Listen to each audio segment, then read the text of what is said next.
रिश्तों की सुगंध ही जीवन में सुख शांति लाती है, लेकिन राजीव अपनी धन दौलत के घमंड में डूबा रहता। रिश्तों की अहमियत उसके लिए कोई मायने नहीं रखती थी। परिवार, सगे संबंधी होते हुए भी वह खाली हाथ था। साथ था तो केवल एक दोस्त। अपने दोस्त राजीव चोपड़ा को दिल का दौरा पड़ने की खबर सुनकर मेरे मन में पहला विचार उभरा कि अपनी जिंदगी में हमेशा अव्वल आने की दौड़ में बेतहाशा भाग रहा मेरा यार आखिर जबरदस्त ठोकर खा ही गया। रात को क्लिनिक कुछ जल्दी बंद करके मैं उससे मिलने नर्सिंग होम पहुंच गया। ड्यूटी पर उपस्थित डॉक्टर से ये जानकर कि वह खतरे से बाहर है, मेरे दिल ने बड़ी राहत महसूस की थी। मुझे देखकर चोपड़ा मुस्कुराया और छेड़ता हुआ बोला, अच्छा किया जो मुझसे मिलने आ गया, पर तुझे तो इस मुलाकात की कोई फीस नहीं दूंगा डॉक्टर। लगता है खूब चूना लगा रहा है मेरे करोड़पति यार को ये नर्सिंग होम वाले। मैंने उसका हाथ प्यार से थामा और पास पड़े स्टूल पर बैठ गया। इस नर्सिंग होम के मालिक डॉक्टर जैन की ये जमीन मैंने ही दिलाई थी। इसने तब तो कोई कमीशन नहीं दिया था, पर लगता है अब सूद समेत वसूल करके रहेगा। यार कुएं से एक बाल्टी कम हो जाने की चिंता क्यों कर रहा है। जरा सा दर्द उठाता छाती में और ये लोग 20-30 हजार का बिल कम से कम बनवा कर रहेंगे, पर मैं भी कम नहीं हूँ। मेरी देखभाल में जरा सी भी कमी हुई नहीं कि मैं इन पर चढ़ जाता हूँ। मुझसे सारा स्टाफ डरता है। दिल का दौरा पड़ जाने के बावजूद चोपड़ा के व्यवहार में खास बदलाव नहीं आया था। वह अब भी गुस्सेल और अहंकारी इंसान ही था। अपने दिल के दौरे की चर्चा भी वह इस अंदाज में कर रहा था मानो उसे कोई मेडल मिला हो। कुछ देर बाद मैंने पूछा, नवीन और शिखा कब आए थे? अपने बेटे बहू का नाम सुनकर चोपड़ा चिड़े से अंदाज में बोला, नवीन सुबह शाम चक्कर लगा जाता है, शिखा को मैंने ही यहाँ आने से मना किया है। क्यों?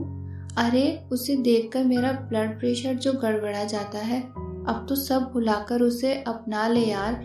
गुस्सा, चिढ़, नाराजगी, नफरत और शिकायतें, ये सब दिल को नुकसान पहुंचाने वाली भावनाएं हैं। ये सब छोड़कर कोई दूसरी बात कर। उसकी आवाज रूखी और कठोर हो गई। कुछ पलों तक खामोश रहने के बाद मैंने उसे याद दिलाया, तेरे भतीजे विवेक की शादी में बस 2 सप्ताह रह गए हैं। जल्दी से ठीक हो जा मेरा हाथ बटाने के लिए। जिंदा बचा रहा तो जरूर शामिल होऊंगा तेरे बेटे की शादी में। ये डायलॉग बोलते हुए यूं तो वह मुस्कुरा रहा था, पर उस क्षण मैंने उसकी आंखों में डर, चिंता, दयनीयता के भाव पड़े थे। नर्सिंग होम से लौटते हुए रास्ते भर में उसी के बारे में सोचता रहा। हम दोनों का बचपन एक ही मोहल्ले में साथ गुजरा था। स्कूल में 12वीं तक की शिक्षा भी साथ ली थी। फिर मैं मेडिकल कॉलेज में प्रवेश पा गया और वह बीएससी करने लगा। पढ़ाई से ज्यादा उसका मन कॉलेज की राजनीति में लगता। विश्वविद्यालय के चुनावों में हर बार वह किसी न किसी महत्वपूर्ण पद पर रहा। अपनी छात्र राजनीति में दिलचस्पी के चलते उसने LLB भी की। लोग कहते हैं कि कोई अस्पताल या कोर्ट के चक्कर में कभी ना फंसे। देख, तू डॉक्टर बन गया है और मैं वकील। भविष्य में मैं तुझसे ज्यादा अमीर बन जाऊंगा डॉक्टर, क्योंकि दौलत पढ़ाई के बल पर नहीं बल्कि चतुराई से कमाई जाती है। उसकी इस तरीके के डींगे मैं हमेशा सुनता आया था। उसकी वकालत ठीक नहीं चली तो वह प्रॉपर्टी डीलर बन गया। इस लाइन में उसने सचमुच तगड़ी कमाई की। मैं साधारण सा जनरल प्रैक्टिशनर था। मुझसे बहुत पहले उसके पास कार और बंगला हो गए। हमारी दोस्ती की नींव मजबूत थी, इसलिए दिलों का प्यार तो बना रहा, पर मिलना जुलना काफी कम हो गया। उसका जिन लोगों के साथ उठना बैठना था वह सब खाने पीने वाले लोग थे। उस तरह की सोहबत को मैं ठीक नहीं मानता था और इसलिए हम कम मिलते थे। हम दोनों की शादी साथ साथ हुई और इत्तेफाक से पहले बेटी और फिर बेटा भी हम दोनों के घर कुछ आगे पीछे जन्मे। चोपड़ा ने 3 साल पहले अपनी बेटी की शादी एक बड़े उद्योगपति खानदान में अपनी दौलत के बल पर की। मेरी बेटी ने अपने सहयोगी डॉक्टर के साथ प्रेम विवाह किया। उसकी शादी में मैंने चोपड़ा की बेटी की शादी में आए खर्चे का शायद 10वां हिस्सा भी लगाया होगा। रुपए को अपना भगवान मानने वाले चोपड़ा का बेटा नवीन कॉलेज में आने तक एक बिगड़ा हुआ नौजवान बन गया था। उसकी मेरे बेटे विवेक से अच्छी दोस्ती थी, क्योंकि उसकी माँ सविता मेरी पत्नी मीनाक्षी की सबसे अच्छी सहेली थी। इन दोनों नौजवानों की दोस्ती की मजबूत नींव भी बचपन में ही पड़ गई थी। नवीन गलत राह पर चल रहा है, मेरी ऐसी सलाह पर चोपड़ा ने कभी ध्यान नहीं दिया था। बाप की दौलत पर बेटा क्यों ना ऐश करे, तू भी विवेक के साथ दिन रात की टोका टोकी वाला व्यवहार मत किया कर डॉक्टर। अगर वह पढ़ाई में पिछड़ भी गया तो कोई फिक्र नहीं है, उसे कोई अच्छा बिजनेस मैं शुरू करा दूंगा। अपनी ऐसी दलीलों से वह मुझे खींचकर चुप हो जाने को मजबूर कर देता। आज इस करोड़पति इंसान का इकलौता बेटा 2 कमरों में एक साधारण सी किराए वाले फ्लैट में अपनी पत्नी शिखा के साथ रह रहा था। नर्सिंग होम से सीधे घर न जाकर मैं उसी फ्लैट पर पहुंचा। नवीन और शिखा दोनों मेरी बहुत इज्जत करते थे। इन दोनों ने प्रेम विवाह किया था। साधारण से घर की बेटी को चोपड़ा ने अपनी बहू बनाने से साफ मना कर दिया था, तो इन्होंने कोर्ट मैरिज कर ली थी। चोपड़ा की नाराजगी को नजरअंदाज करते हुए मैंने इन दोनों का साथ दिया था। इसी कारण ये दोनों मुझे भरपूर सम्मान देते हैं। चोपड़ा को दिल का दौरा पड़ने की चर्चा शुरू हुई तो नवीन उत्तेजित लहजे में बोला, चाचा जी ये तो होना ही था। रोज रोज की शराब और दौलत कमाने के जुनून के चलते उन्हें दिल का दौरा कैसे ना पड़ता, और इस बीमार हालत में भी उनका घमंडी व्यवहार जरा भी नहीं बदला है। शिखा उनसे मिलने पहुंची तो उसे भी डांट कर कमरे से बाहर निकाल दिया। उनके जैसा खुंदकी और अकड़ू इंसान शायद ही कोई दूसरा हो। बेटे बड़ों की बात का बुरा नहीं मानते, और ऐसे कठिन समय में तो अकेलापन मत महसूस होने दो, वह दिल का बुरा नहीं है। मैं उन्हें देर तक ऐसी बातें समझाने के बाद जब वहाँ से उठा तो मेरा मन बड़ा भारी सा हो रहा था। चोपड़ा ने यूँ तो नवीन को पूरी स्वतंत्रता से ऐश करने की छूट हमेशा दी, पर जब दोनों के बीच टकराव की स्थिति पैदा हुई तो बाप ने बेटे को दबाकर अपनी चलानी चाही थी।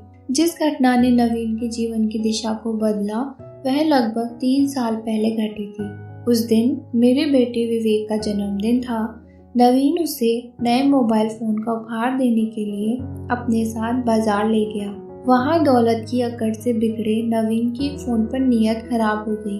विवेक के लिए फोन खरीदने के बाद जब दोनों बाहर निकलने के लिए आए तो शोरूम के सुरक्षा अधिकारी ने उसे रंगे हाथों पकड़ जेब से चोरी का मोबाइल बरामद किया। गलती से फोन जेब में रह गया है, मैं ऐसे 10 फोन खरीद सकता हूँ, मुझे चोर कहने की तुम सब हिम्मत कैसे कर रहे हो। गुस्से से भरे नवीन ने ऐसा आक्रामक रूप अपनाया, वे लोग डरे नहीं।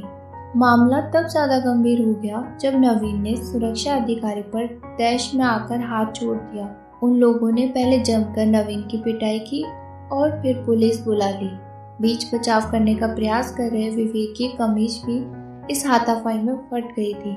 पुलिस दोनों को थाने ले गई। वहीं पर चोपड़ा और मैं भी पहुंचे। मैं सारा मामला रफा दफा करना चाहता था क्योंकि विवेक ने सारी सच्चाई मुझसे अकेले में बता दी थी, लेकिन चोपड़ा गुस्से से पागल हो रहा था। उसके मुंह से निकल रही गालियों व धमकियों के चलते मामला बिगड़ता जा रहा था। उस शोरूम का मालिक भी रुतबेदारी आदमी था। वह चोपड़ा की अमीरी में प्रभावित हुए बिना पुलिस केस बनाने पर तुल गया। एक अच्छी बात यह थी कि थाने का इंचार्ज मुझे जानता था। उसके परिवार के लोग मेरे दवाखाने पर छोटी बड़ी बीमारियों का इलाज कराने आते थे। उसकी आंखों में मेरे लिए शर्म लिहाज के भाव ना होते तो उस दिन बात बिगड़ती ही चली जाती। वह चोपड़ा जैसे घमंडी और बदतमीज इंसान को सही सबक सिखाने के लिए शोरूम के मालिक का साथ जरूर देता, पर मेरे कारण उसने दोनों पक्षों को समझौता करने के लिए मजबूर कर दिया। हाँ, इतना उसने जरूर किया कि उसके इशारे पर 2 सिपाहियों ने अकेले में नवीन की पिटाई जरूर की। बाप की दौलत का तुझे ऐसा घमंड है कि पुलिस का खौफ भी तेरे मन में उठ गया है। आज चोरी की है, कल रेप और मर्डर करेगा। कम से कम इतना तो पुलिस की आव भगत का स्वाद इस बार चखा जा कि कल को ज्यादा बड़ा अपराध करने से पहले तू 2 बार जरूर सोचेगा। मेरे बेटे की मौजूदगी में उन 2 पुलिस वालों ने नवीन के मन में पुलिस का डर पैदा करने के लिए उसकी अच्छी खासी धुनाई की थी। उस घटना के बाद नवीन एकाएक उदास और सुस्त सा हो गया था। हम सब उसे खूब समझाते पर वह अपने पुराने रूप में नहीं लौट पाया था। फिर एक दिन उसने घोषणा की, मैं MBA करने जा रहा हूँ, मुझे प्रॉपर्टी डीलर नहीं बनना है। ये सुनकर चोपड़ा आग बबूला हो उठा और बोला, क्या करेगा MBA करके? 10-20 हजार की नौकरी, इज्जत से कमाए गए इतने रुपए भी जल्दी जिंदगी चलाने को बहुत होते हैं। क्या मतलब है तेरा?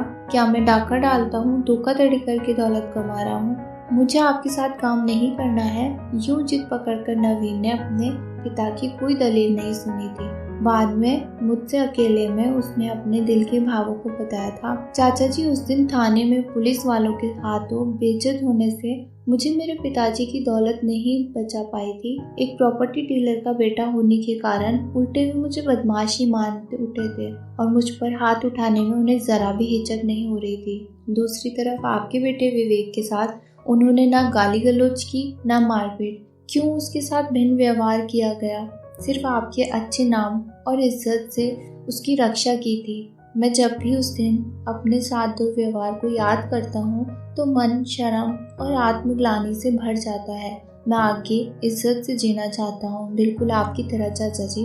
अब मैं उससे क्या कहता? उसके मन को बदलने की मैंने कोशिश की। चोपड़ा ने उसे काफी डराया धमकाया, पर नवीन ने MBA में प्रवेश ले लिया। इन बाप बेटे के बीच टकराव की स्थिति आगे भी बनी रही।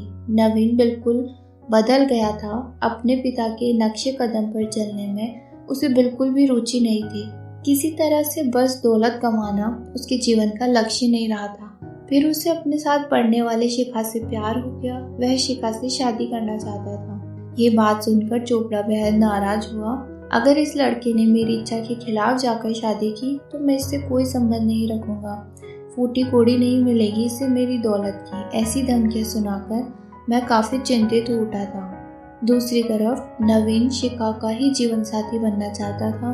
उसने प्रेम विवाह करने का फैसला किया और पिता की दौलत को ठुकरा दिया।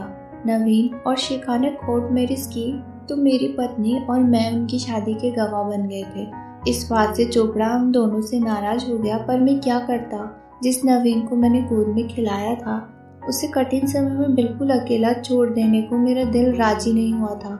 नवीन और शिखा दोनों नौकरी कर रहे थे। शिखा एक सुघड़ गृहिणी निकली।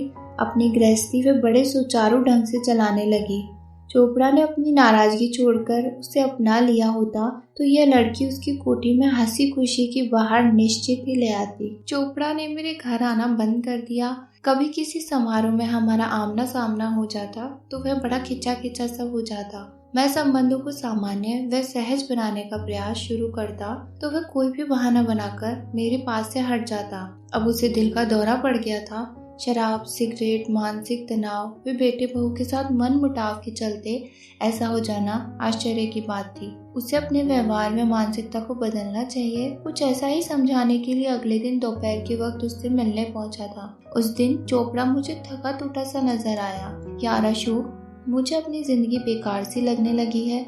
आज किसी चीज की कमी नहीं है मेरे पास, फिर भी जीने का उत्साह पता नहीं क्यों महसूस करता हूँ मैं अपने अंदर। उसका बोलने का अंदाज ऐसा था मानो मुझसे सहानुभूति प्राप्त करने का इच्छुक हो। इसका कारण जानना चाहता है तो मेरी बात ध्यान से सुन दोस्त।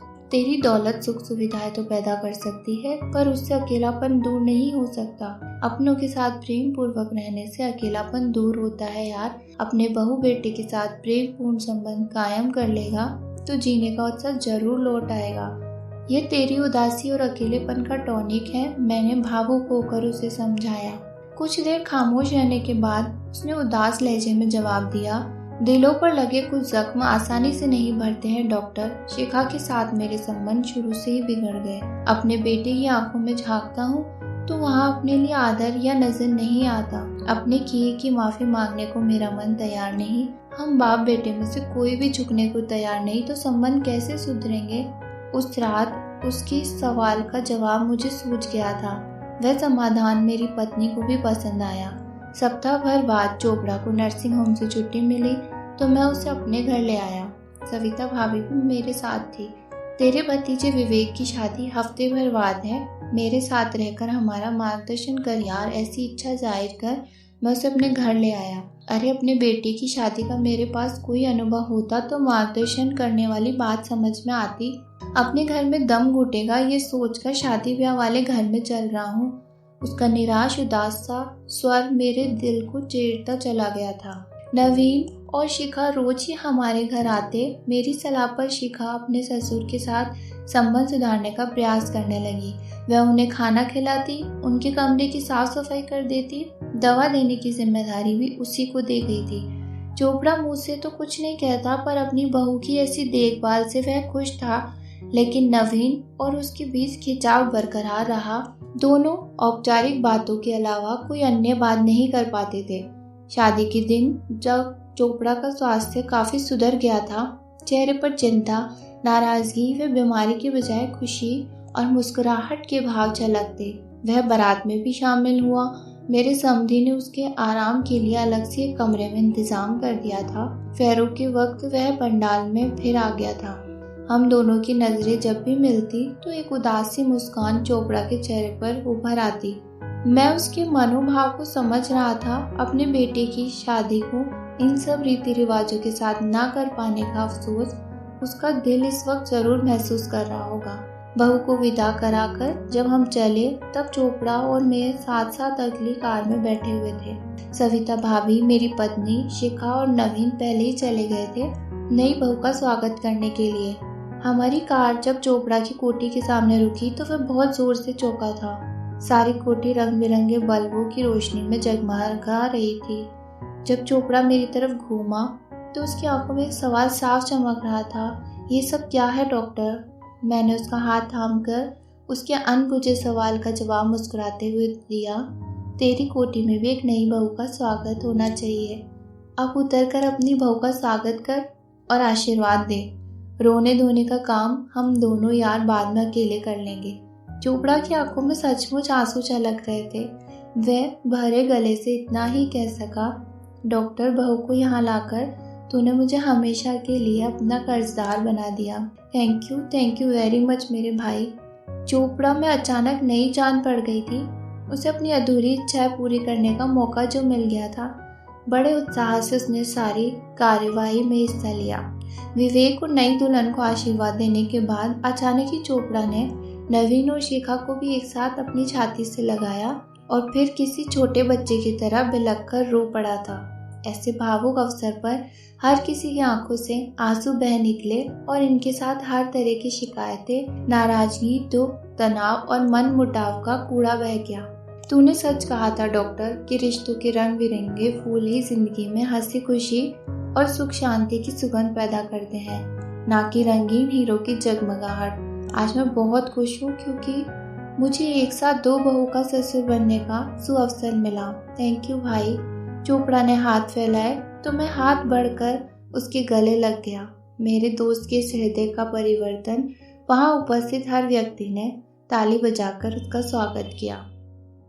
तो दोस्तों, आपको ये कहानी कैसी लगी प्लीज़ कमेंट बॉक्स में बताइए और चैनल को लाइक, सब्सक्राइब एंड शेयर कीजिए। धन्यवाद।